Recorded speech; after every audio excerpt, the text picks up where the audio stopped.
Well, shame on you and shame on me for thinking that West Virginia basketball was going to turn this thing around to end the season.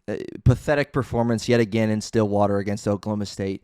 Mountaineer Moment, episode 154. We're going to talk about this heartbreaking loss and what it means for the Mountaineers this season with an absolutely flat NCAA tournament bubble right now. It's over. It's a wrap, and I'm not happy about it.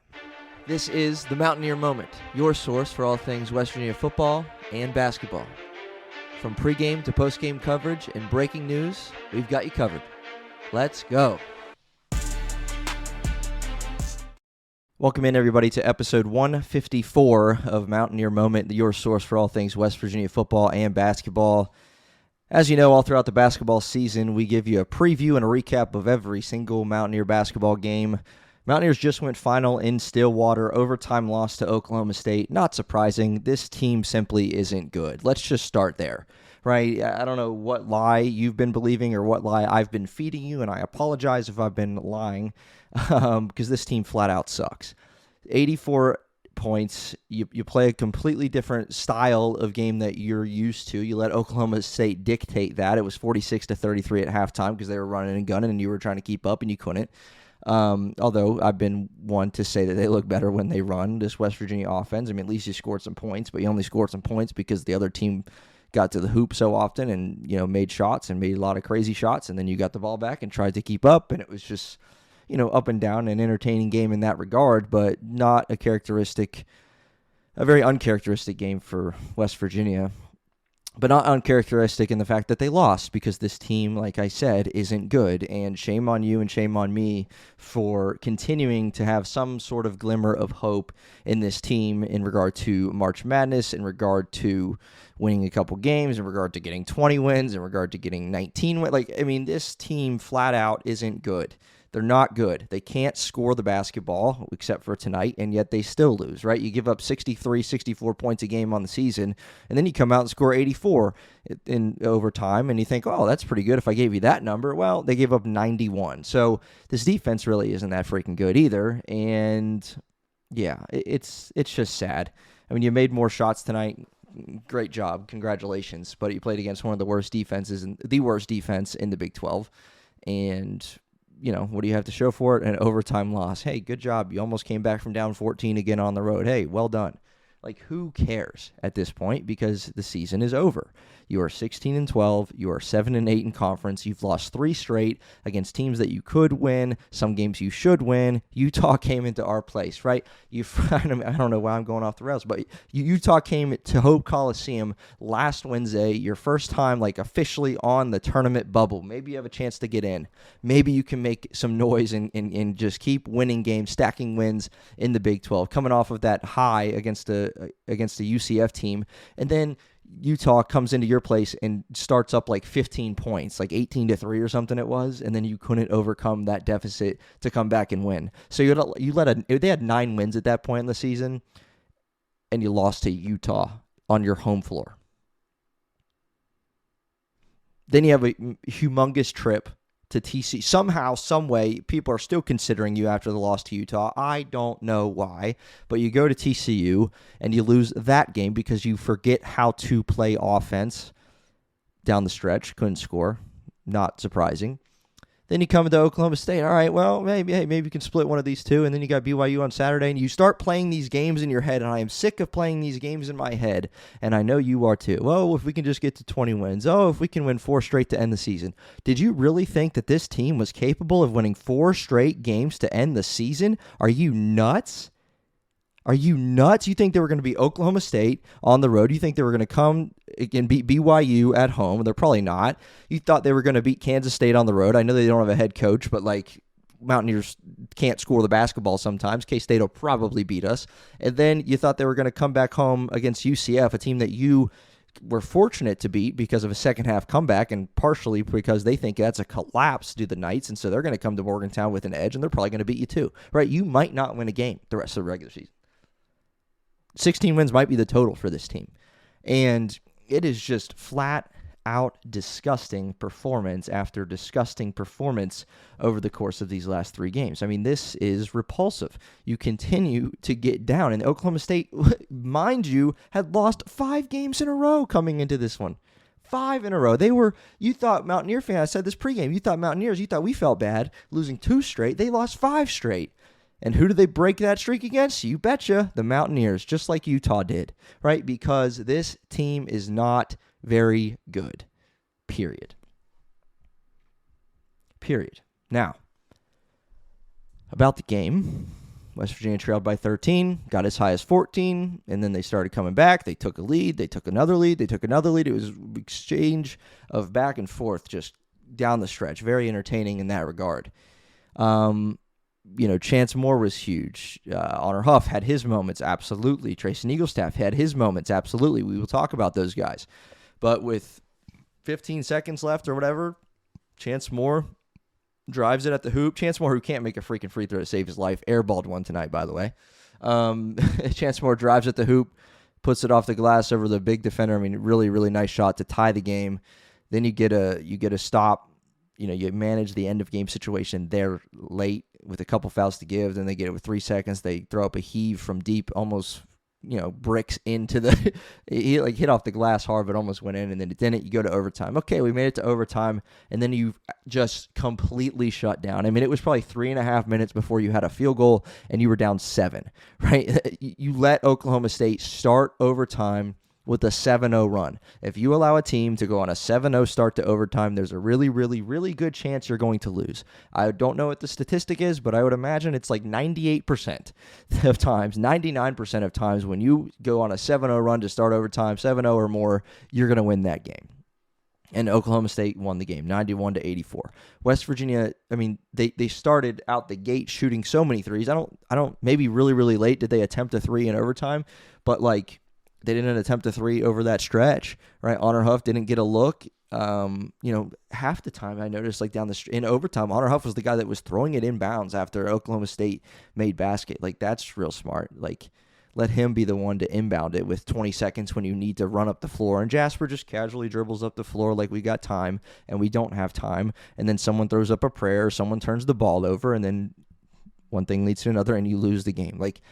Just what was that in overtime? Because that was absolutely abysmal. That was a terrible performance.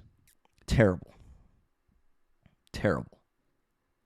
And so I'm done talking about the tournament bubble because we continue, again, heading into Utah. It's oh my gosh, we got a golden opportunity here. Let's stack some wins and get into the tournament. Hey, look at us. We're going to make the tournament. No, this team sucks. They're not going to make the tournament. Okay, so I'm done talking about that. I'm going to try to be done talking about that because then again, I start playing these games in my head thinking, well, what if we do this? Well, what if we do that? Well, what if we can still finish above 500? No, they're not going to because they had 3 opportunities against three games that you could win and you lost all of them. Period. And now you got 3 games to go, and then you got the conference tournament. You got A.J. Devonsa, one of the best players in all of college basketball, if not the best, if not the hottest, coming into Morgantown on Saturday looking to dominate. And again, we're certainly here on Mountaineer Moment, we're going to continue to preview action and give you a post-game reaction and analysis just like we're doing right now. But as far as the bubble conversation is concerned, man, that's done. That's done because this thing just ain't this thing just ain't working. It's stupid, right? We're stupid. And again, for me, someone commented on YouTube the other day, they appreciated that I was, very honest and real about the chances of this team, right? Because I didn't enter this game against Oklahoma State saying, oh, just win this one and you're right back in it, right? There was a ton of work to do. Even with a win tonight, but this one just kind of, it wraps it up for me. It wraps it up. And they're still talking about Oklahoma State on the bubble. They're 5-10, but they got 17 wins overall, no bad losses. And West Virginia has a couple wins, right? You beat Kansas and you beat UCF on the road in a comeback fashion. Kansas collapsed in that game. You beat them at home and you capitalized and you fed off the momentum that the home crowd gave you. But without that, like, you haven't beaten anybody. You simply put, have not beaten anybody. So this team isn't good. You're now below 500 in conference. You're continuing to drift backwards, and even Cincinnati's going to be ahead of you soon. And it's an absolute nightmare over the course of the last 3 games. Right, a lot in college basketball can happen over the course of a week. It was just last Wednesday, the 28th, or Wednesday the 18th. When you had Utah come to town and you were looking to take care of business. Now on Tuesday the 24th, you've lost 3 games since then, and you are out of the conversation. Simply put, you're out of the conversation. So, yeah.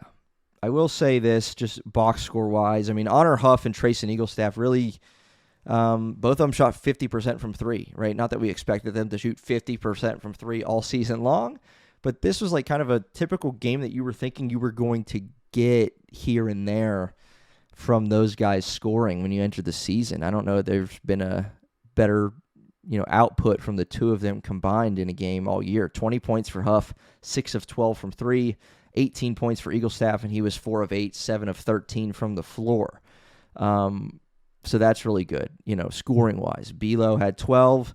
Obioha had 6, including including a missed layup for a 7-footer because he misses more of those than anybody else in the country. Jasper Floyd, 7 points, 5 boards, 7 assists. Decent game from Jasper, made 1 of his 2 threes. Chance Moore gave us life, gave us energy. He had a double-double. A lot of offensive rebounds, 6 of them to give you 14 points, 10 boards. But just 2 of 6 from the free throw line, which hurt you a lot. Mountaineers rode, that lineup where you insert Chance Moore and out goes Harlan Obioha, which I would agree with that. But you also got beat on the glass as a result. Not that Harlan Obioha is this incredible rebounder because he had 3 in 19 minutes. But Oklahoma State had 40 rebounds. They had 13 offensive. West Virginia had 33 rebounds. As a team, they did shoot at 12 for 31 from 3, and that's 39%. And I remember pregame, if you were here, I said if you shoot like 40% from 3, I think West Virginia's going to win this game by 10. Obviously, I was wrong because the defense had that many issues. I mean, Oklahoma State shot it 49% from the floor and 10 for 23 from 3. They got to the line and made the free throws, 19 of 27. West Virginia, 6 of 12. West Virginia basketball can't make free throws. It's every year. We know that. But 31 of 63 for Oak State, 33 for 68 for West Virginia, 49% shooting. So, I'm not even saying it's going to be call it a bright spot, but if there's anything, it was West Virginia played some efficient offense, except for at the free throw line. But you played efficient offense against a really subpar Big 12 defensive team in the Cowboys. So, who really cares? Just frustrating. I mean, just absolutely frustrating. And again, you get down 14 in the second half, you storm all the way back, and then you fumble it. I don't know how many lead changes there were in the last several minutes of that game, but there were a lot. Lots of great shot making, especially from Oak State. Tip your cap to them because they've made some really tough shots. Roy's a great player. He didn't have his best game or most involved game, I guess. He only had attempted 7 shots, but he had 10 points. Really balanced effort. They had 6 guys in double figures.